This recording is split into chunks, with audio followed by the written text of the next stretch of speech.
വാഴക്കോട് വെള്ളൂട പ്രദേശങ്ങളിൽ പുലി ഇറങ്ങുന്നത് പതിവാകുന്നു. ആശങ്കയിൽ നാട്ടുകാർ.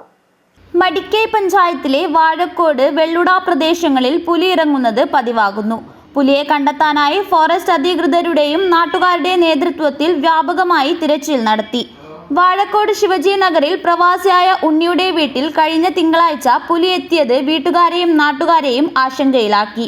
തുടർച്ചയായി പുലിയെ കണ്ടതിനെ തുടർന്ന് Kanhangad section forest officer R Babu ഈ പ്രദേശങ്ങളിലെ കാൽപ്പാടുകൾ പരിശോധിച്ചു.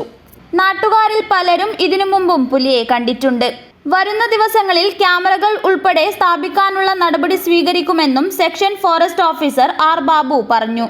ബീറ്റ് ഫോറസ്റ്റ് ഓഫീസർമാരായ Vishnu Krishnan, B Bhavith, forest watcher Madhavan, Sarpa റെസ്ക്യൂമാരായ സുനിൽ സുരേന്ദ്രൻ, സി അനൂപ് എന്നിവരുടെ കൂടെ വാർഡ് മെമ്പർ എ വേലായുധൻ, നാട്ടുകാരായ പി മനോജ് വാഴക്കോട്, നാരായണൻ ശിവജി നഗർ, വിജയൻ കുന്നുമ്മൽ, അശോകൻ ശിവജി നഗർ, രാജു, മഹേഷ് കാനത്തിൽ, സനീഷ്, ഉണ്ണികൃഷ്ണൻ, അഭിജിത്ത്, ശ്രീജിത്ത്, ഉണ്ണി തുടങ്ങിയവർ പരിശോധനയുടെ ഭാഗമായി.